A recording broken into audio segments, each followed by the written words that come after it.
Another dawn breaks over the sun-baked plains of central Thailand.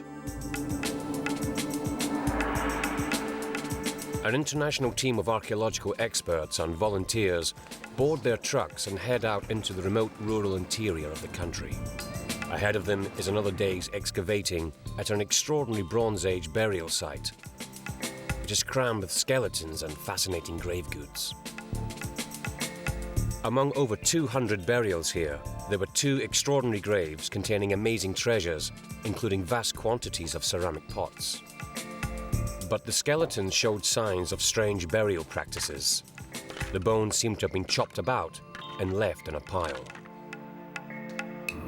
One of them hacked off at the knees, hacked off at the face, and the jewellery with them was quite beyond belief. What was the meaning of this? Who were the inhabitants of these graves? Can the mystery of these Bronze Age super burials be explained? Archaeologist Dr. Charles Hyam is on a journey to solve the mystery of the Thai super burials. He is convinced that this burial site will uncover secrets of ancient Thai culture and reveal new insights into the Bronze Age in Southeast Asia. There's no doubt that now we really have to rethink the entire Bronze Age social order from bedrock up.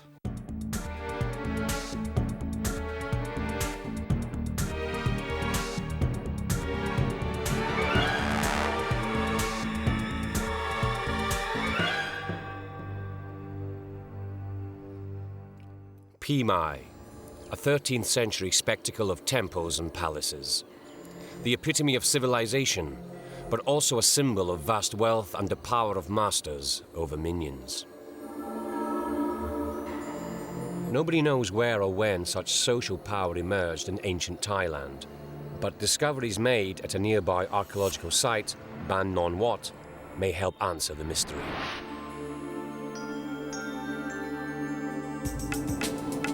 Ban Nonwat, now a dry and dusty village, lies on the location of what was 3,000 years ago an ancient burial ground. For 2 years, the team has been excavating the site under the supervision of British archaeologist Dr. Charles Hyam.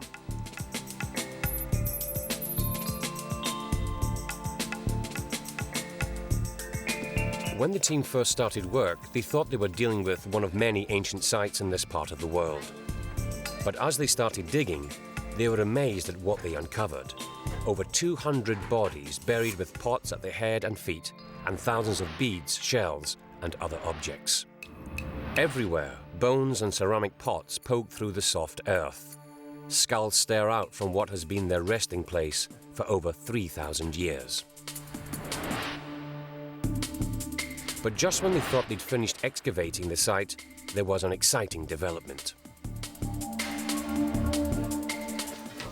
Summoned. Apparently we found something. Wow.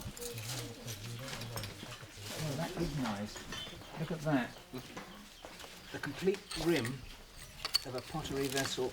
And when you find these complete rims like that, of course there's a complete pot also below. And 99 times out of 100, just there's going to be the skull of a Bronze Age person, stretching with the feet down to the south, the head to the north. And when you find one pot like that, they're usually the first of many. So hopefully, before the week's out, we should have a row of Bronze Age graves across this part of the site. And the cemetery, instead of stopping as we thought it stopped, seems to be continuing, which is wonderful news. So that's a very, very exciting find. But as they scrape away at the layers, they find something more extraordinary still. This particular grave contains not just the usual 1 or 2 pots, but vast quantities of beautifully crafted vessels, and all of them are huge. At every stage, Charles records the evidence. After a couple of days' work, it becomes clear just how large this grave is. Far larger than any they have come across before, stretching over an area of 5 meters by 3 meters and containing over 70 pots. Stranger still, the grave contains not just one human body, but 2. What could the explanation be for this extravagant double burial? amongst all the other ordinary burials. Could it be the occupants were somehow special? But if they were, this doesn't fit in with the received wisdom of a Bronze Age Thailand. These people began to clear the jungle with their bronze tools, plant crops, and trade with their neighbours. But their society remained largely egalitarian, unlike other cultures in which ruling elites soon emerged with the advent of bronze. Our analysis of the burial remains from this and many other sites has convinced us that the people themselves were not structured in any sort of hierarchy. There were no great leaders. But with recent findings at Ban Nonwat, a different story is emerging. We've really had to reconsider everything from scratch because we have encountered a whole new range of evidence that is absolutely new and causing us to rethink everything.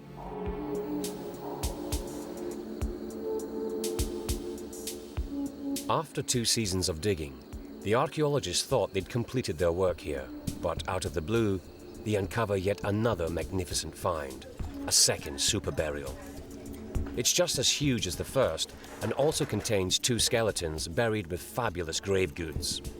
Not only were the pair buried with valuable pottery, but also their arms were adorned with magnificent marble bracelets. Their bodies were strewn with hundreds of shell beads. And again, this special treatment is a puzzle for Charles. What's happening here? Most Bronze Age burials around here are about the same size as an individual, with 3 or 4 pots and perhaps some personal ornaments. But these ones were 5 metres by 3, and instead of having 1 person with them, they had 2, and the jewellery with them was quite beyond belief. The whole hand up here covered in shell and marble bangles.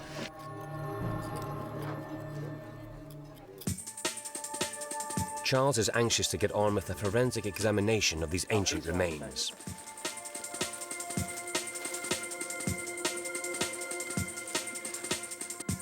And he's called on the help of bone expert Shan Halcro. She's going to help him analyse the skeletons in detail and try to work out who the inhabitants of these incredible graves were. Burial 90. Together, they begin laying out the bones in correct anatomical order. Perhaps a closer look at them will help answer some of Charles's questions. Well, the first thing that I want to know is whether we have here a man and a woman next to each other. And after that, I'm very anxious to know about their ages. Were they young or were they old? How did they die? Why did they die? And why is it that they were buried together in this extraordinarily large grave?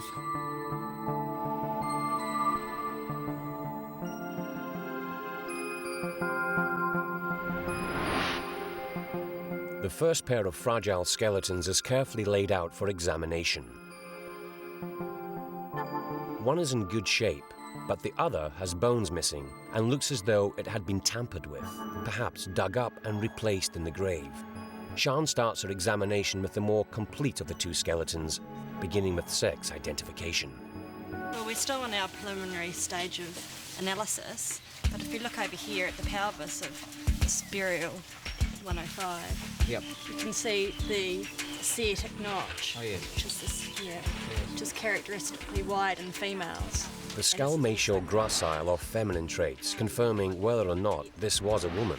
What about Of the the skull? body. Is the skull a nice gracile one, or is it robust? Yes, it is quite gracile.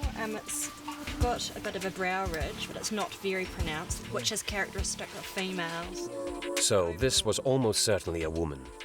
Do the teeth tell them anything about her age at death? But she also seems to be quite... Is she quite old? Look at the teeth. This tooth wear, does that tell us... Yes, she has got quite advanced tooth wear, especially on these molars. Although there are some clear indicators that this was an older, not a younger woman, Shan won't be drawn in giving an accurate age at this Are stage. you going to guess now and tell me how old you think she was within about 5 to 10 years? No, I can't do that. You're not going to do that yet. No, not yet. The fact that there were 2 bodies buried together in the huge grave is very unusual, as nearly all the rest of the graves in the site were single burials. What about this person here? The teeth, again, are pretty well worn, aren't they? Yes. The condition of the teeth on the second body would seem to indicate that this was a younger person, but the poor condition and incomplete bones make it difficult to be sure of the sex. Eminent terms of sexing. Yes. However, the robust nature of the bones in general makes Charles suspect that this was a man. This femur, for example, to my eye, looks rather bigger and more robust than that one. And that looks like sort of rather marked muscular ridging, as if this person had rather strong musculature. Yes, it is a much more robust individual. Yeah. Well, it looks rather to me as if very your preliminary interesting. assessment would have a fairly robust and sort of not quite so old man alongside a less robust and older woman. Charles believes the pair were almost certainly related in some way, and that their rich grave goods suggest that they shared the same high status in the community, the woman's status seemingly equal to the man's. The second pair of skeletons is even more intriguing. The bones had been removed and replaced, but they also show signs of extreme violence. Those two people had been specially treated. One of them hacked off at the knees, hacked off at the face. Who were these people? Were they old? Were they young? Were they foreigners from outside? We just don't know. Something unique was happening in a small corner of Thailand during the Bronze Age, leaving Charles facing a conundrum today. These incredible graves suggest that some people were being venerated at a time when everyone was thought to have been equal. And yet these people's bones show signs of having been hacked and slashed. What reason would there be to damage the bones of honoured members of the community? There was certainly something mysterious going on here. Dr. Charles Hyam is an archaeologist specialising in the Bronze Age of Southeast Asia. He's trying to explain the mystery surrounding two rich super burials.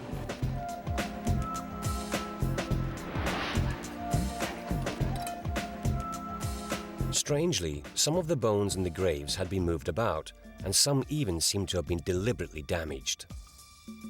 Dr. Hyam and bone expert Shan Halcro are carrying out a forensic examination to try to find some answers. When we found this individual here, we found the skull beautifully intact, and we thought, as we were excavating it, wonderful, we'll have the intact skeleton of one of these very, very rich people. But then, as we worked down, the bone cut out. An axe seemed to have chopped him off at the face here. Do you see that? How it's been cut across the face. And then the jaw, when we found it, and there is the jaw was placed quite a long way away from the rest of the face, as if the bones had been deliberately cut and taken away and then replaced in a heap later on. This body seems to have been deliberately disturbed, mutilated, and then repositioned in a stack of bones. The damage to the thigh bone or femur graphically illustrates the strange mutilation. Now, this is the femur of our burial 90, and somebody came along with an axe and literally chopped it off.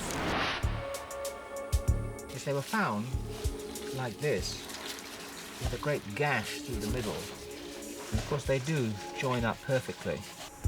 Can Shan tell whether the damage to the bones was done soon after death or sometime later? Well, the cut seems to have occurred before the bones lost their mineral content. Yes. So yeah. So the bones seem to have been damaged sometime after death. Although this could be accidental damage, Charles explores another clue, which could point them in an entirely different direction. It's the position of the second skull, which alerts him to signs of deliberate human interference. But when we found this skull, it was in fact the other way up, sitting upright, carefully positioned on top of the stack of limb bones. And it was sitting upright, and it was looking directly to the east towards the rising sun. It must have been placed there deliberately. Not only that, Shan has found something even more chilling. There is something very suspicious about the area where the skull attaches to the spine. Could be that after death it's been cut around the side, so it's not its characteristic normal shape. Charles has a couple of grisly ideas to explain this. Now, would that have been mounted on a pole, or could it even have been to help perhaps scoop out the brains, do you think? It was quite interesting because when I was cleaning this, there was a large gastropod shell which was lodged under here. So the shell was perhaps a tool used in the mortuary process. Charles knows that in this part of the world, the head was considered vital, as was the brain. In parts of Southeast Asia, some tribes eat the brain of the deceased as part of the mortuary process. So the treatment of the head in the case of the Thai super burials could be an act of veneration. Everything suggests to Charles that a rare ritual was going on, perhaps in respect of ancestors. His team combs every square foot of the site for evidence.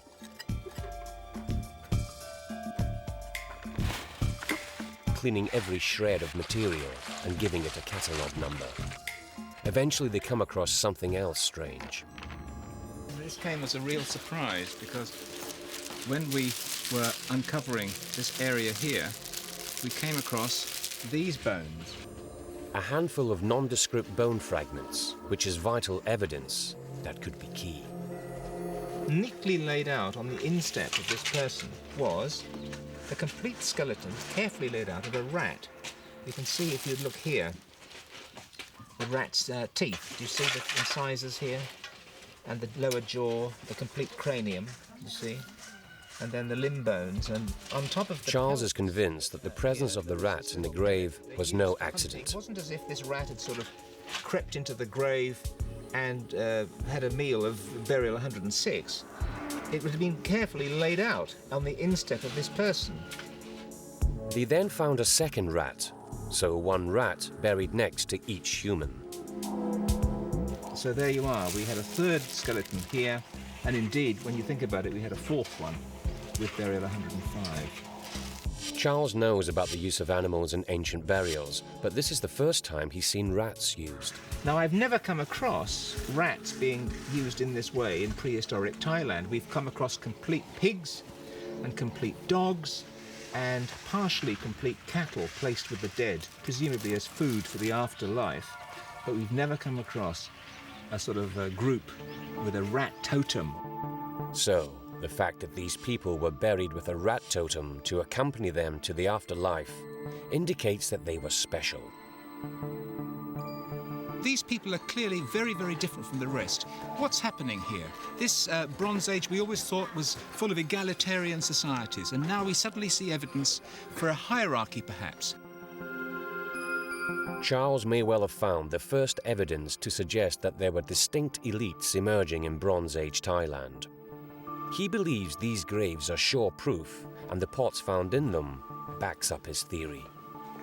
These very, very rich burials were associated with some of the most magnificent pottery vessels you're ever likely to see from a prehistoric context. This one here, for example, is found in an ordinary burial. It's got a sort of net design at the base, and it's a standard size, and with an ordinary burial you probably find 2 or 3 or 4 of those beyond the head. But with these huge pots here, they're of course a quantum leap in terms of size and indeed difficulty to make. They've been beautifully polished on the inside of the rim here and all the way down onto the shoulder. And in a super burial, we find about up to 80 pots like this. But in an ordinary person's burial, we just find a handful. And so these pots really demonstrate very clearly, in terms of their size and quantity, the extreme wealth of these elite people in Bronze Age society. It certainly looks as though the super burials are the graves of the elite. Next, Charles goes to see site metal expert Hayden Court. He has been analysing new evidence, which further bolsters Charles's theory. Lying in each of the graves was a bronze axe head. Bronze tools would have been common in Bronze Age burials elsewhere in the world, but not in Thailand. These are incredibly rare at this site, and they're found only with these very, very rich people. Well, this is the only time we've seen these in such wealthy burials. Therefore, it's obvious that bronze is, in fact, being in use as a status indicator. Yes. When they were gleaming a beautiful sort of golden colour rather than their current rather corroded state, they must have looked extremely impressive. Absolutely. And when I come to think of it, in Southeast Asia as a whole, we have very few burials that contain these axes. They must have been socially very, very important indicators. Absolutely. The interment of these rare bronze tools within the super burials is clear confirmation for Charles that the deceased were special people. The important thing about the bronze is this. We've discovered in this area about 300 or 400 Bronze Age burials without so much as a hint of a bronze grave good. And then all of a sudden we find these extremely large graves, 5 by 3 metres, each grave having an axe included.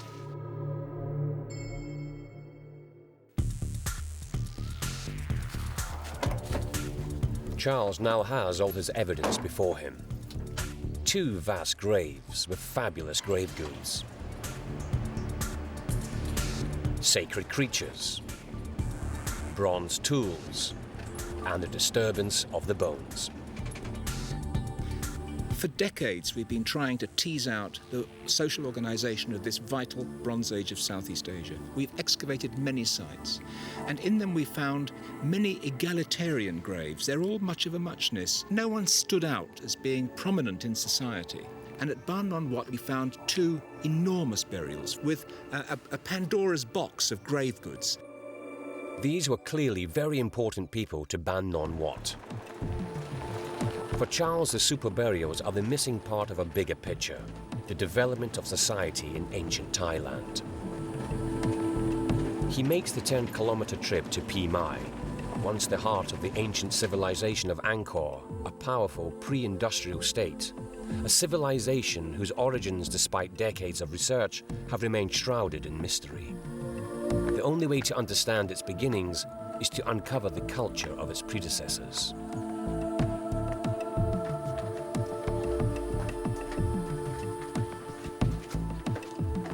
The beautiful temple complex is a major feat of engineering, a feat that can only have been achieved by leaders wielding their power over minions. A form of social hierarchy. Charles now believes he can trace this all the way to the Bronze Age, and the super burials at Ban Nonwat have cast a vital shaft of light.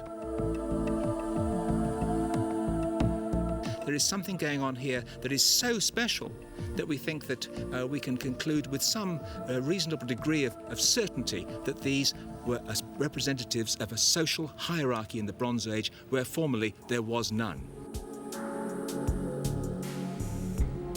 Another day draws to a close at Ban Nonwat. The excavation team lay down their tools and carefully pack up the latest finds. Although we can never be certain exactly who the people found here were and why they were buried in such a way, we can now be sure that there was an elite who were considered special, even in death.